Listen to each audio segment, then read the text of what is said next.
ডিম আর দুধের perfect setting, সহজ ভাষায় এরই নাম পুডিং। যদিও পুডিং তৈরি করা খুবই সহজ, কিন্তু ডিম আর দুধের পারফেক্ট কম্বিনেশন না হওয়ার কারণে পুডিং ঠিকভাবে সেট হয় না, অথবা বেশি শক্ত হয়ে যায়, অনেক সময় মোল্ড আউট করার সময় ফেটেও যায়। তাই কিভাবে খুব সহজে একটা পারফেক্ট পুডিং তৈরি করতে পারবেন সেটাই দেখাবো জেলাভ কিচেনের মাধ্যমে। আজকে আপনাদের তৈরি করে দেখাবো 2-in-1 hard chocolate caramel pudding.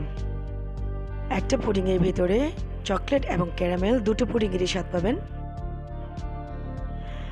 আর এই পুডিংটি দেখতে যেমন সুন্দর, খেতে তেমনই মজা, আর তৈরি করা খুবই সহজ। তো চলুন কথা না বাড়িয়ে ঝটপট তৈরি করে ফেলি আজকের এই 2-in-1 হার্ড চকলেট ক্যারামেল পুডিংটি।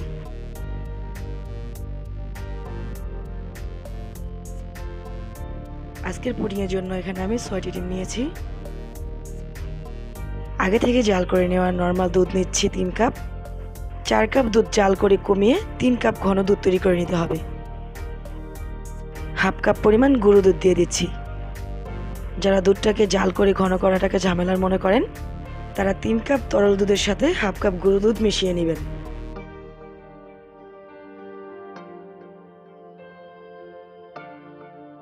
দেড় টেবিল চামচ কর্নফ্লাওয়ার দিয়ে দুধের সাথে মিশিয়ে নিচ্ছি।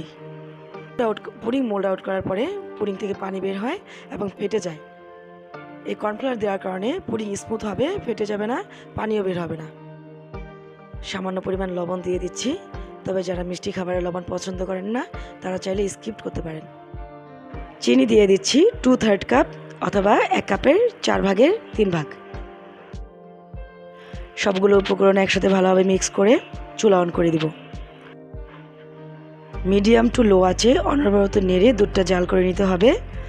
শুধু কর্নফ্লাওয়ারটা জমে দুধটা হালকা ঘন হলেই হবে, খুব বেশি একটা জাল করার প্রয়োজন নেই। দুধ ঘন হয়ে গেছে, এখন চুলা থেকে নামিয়ে কিছুক্ষণ নেড়ে ঠান্ডা করে নেব, যাতে দুধের উপরে সর পড়তে না পারে।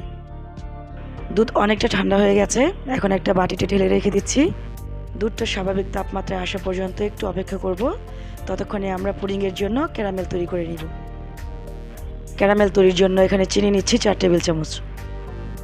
পানি দিয়ে দিচ্ছি হাফ কাপ পরিমাণ। চুলা অন করে দিচ্ছি, চিনিটা গলে যাওয়া পর্যন্ত একটু নেড়ে দিব। আপনারা অনেকেই হয়তো চিনির থেকে পানির পরিমাণ কম দেন, কিন্তু আমার অ্যাডভাইস থাকবে চিনির থেকে পানির পরিমাণ একটু বেশি দেবেন। এতে ক্যারামেল পুড়ে যাওয়ার ভয় থাকবে না এবং ক্যারামেল কালার খুব সুন্দর আসবে, গ্লেসি হবে। তবে ক্যারামেল তৈরির ক্ষেত্রে আমার কাছে সবচেয়ে সহজ এবং ভালো মনে হয় যে পাত্রে পুডিং বসানো হয় সেই পাত্রে যদি সরাসরি ক্যারামেলটা তৈরি করা হয়। কারণ অন্য পাত্রে ক্যারামেল তৈরি করলে পুডিং মোলটি খুব দ্রুত ঢেলে চারিদিকে ছড়িয়ে দিতে হয়, কারণ ক্যারামেল খুব দ্রুত ক্রিস্টালাইজ হয়ে যায়। তাই মোল্ডে ঢালার পর দ্রুত সমান করতে না পারলে এতে কোথাও কম বা কোথাও বেশি জমে যায়, এতে পুডিংয়ের ওপরের স্তরটা দেখতে তেমন ভালো নাও লাগতে পারে। ক্যারামেলের কালার আসতে শুরু করেছে, এই পর্যায়ে আমি চুলাটা বন্ধ করে দেব। এই ধরনের প্যানে ক্যারামেল তৈরি করলে ক্যারামেলের পুরো কালার আসার আগেই চুলা বন্ধ করে দিতে হয়। প্যানে যে পরিমাণ গরম থাকে তাতে ক্যারামেলের পুরো কালার চলে আসে। যে বাড়িতে আমি পুডিং তৈরি করব ক্যারামেল আমি সেই বাড়িতে ঢেলে নিয়েছি। ক্যারামেলের কালারটা দেখতে পাচ্ছেন। এখন আমি পুডিংয়ের জন্য ডিম ভেঙে নিচ্ছি। এখন ডিমগুলো খুব ভালোভাবে ফেটে নিতে হবে। এরকম হুইপস কিংবা কাঁটা চামচ দিয়ে ডিমগুলো ফেটে নিতে পারেন, কিন্তু এটা আমার কাছে একটু সময় সাপেক্ষ মনে হয়। এর জন্য আমি ডিমগুলো একটা ব্লেন্ডারে ফেটে নিব। তবে ব্লেন্ডারে ডিম ফেটার ক্ষেত্রে সময়টা আপনাকে অবশ্যই খেয়াল রাখতে হবে। 10 সেকেন্ডের বেশি কোনোভাবে ডিমগুলো ফেটা যাবে না। ফেটানো ডিমগুলো এখন দুধের মধ্যে দিয়ে দিচ্ছি। এই ফেটানো ডিম দুধের সাথে খুব ভালোভাবে মিশিয়ে দিতে হবে। দুধের সাথে ডিম ভালোভাবে মেশানো হয়ে গেছে, এখন এর মধ্যে দিয়ে দিব 1 চা চামচ পরিমাণ ভ্যানিলা এসেন্স। একটু মিশিয়ে নিচ্ছি।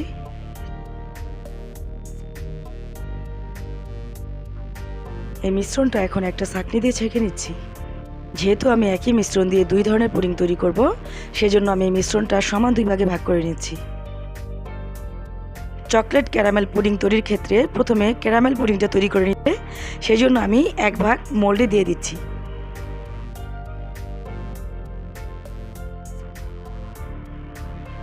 একটা প্যানে স্ট্যান্ড বসিয়ে তাতে পর্যাপ্ত পরিমাণ পানি দিয়ে দিচ্ছি।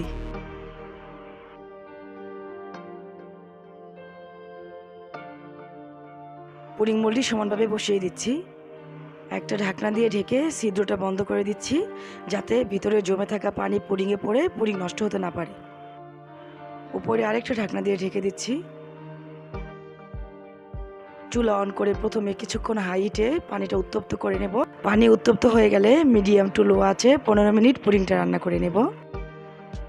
পুডিংটা হতে থাক, ততক্ষণে আমি চকলেট পুডিংয়ের জন্য বাকি এক ভাগে 4 চা চামচ কোকো পাউডার মিশিয়ে নিচ্ছি। কোকো পাউডার মিশতে একটু সময় লাগে, ধৈর্য ধরে আস্তে আস্তে মেশাতে হবে। তাড়াহুড়ো করে মেশাতে যাবেন না, এতে পানি ছেড়ে দিতে পারে। মেশানো হয়ে গেছে। 15 মিনিট পর ঢাকনা তুলে পুডিংটা দেখে নিচ্ছি।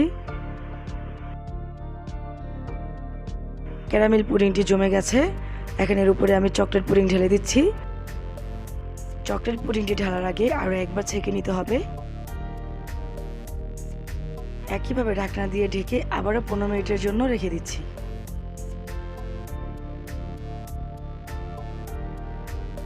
15 মিনিট পর ঢাকনা খুলে দেখে নিচ্ছি পুডিংটি হয়েছে কিনা। পুডিংটি হয়ে গেছে। এখন চুলাটি বন্ধ করে স্বাভাবিক তাপমাত্রা আসা পর্যন্ত পুডিংটি আমি এভাবেই রেখে দেব। পুডিংটি স্বাভাবিক তাপমাত্রায় চলে এসেছে। এখন আমি পুডিংটি 2 ঘন্টার জন্য ফ্রিজে রেখে দেব। 2 ঘন্টা পর ঠান্ডা হয়ে গেলে মোল্ড আউট করে দেখিয়ে দিচ্ছি পুডিংটি কেমন হয়েছে।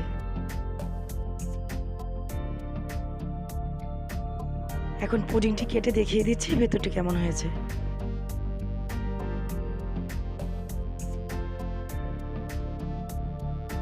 দেখতে পাচ্ছেন ভিতরটা কতটা সুন্দর হয়েছে।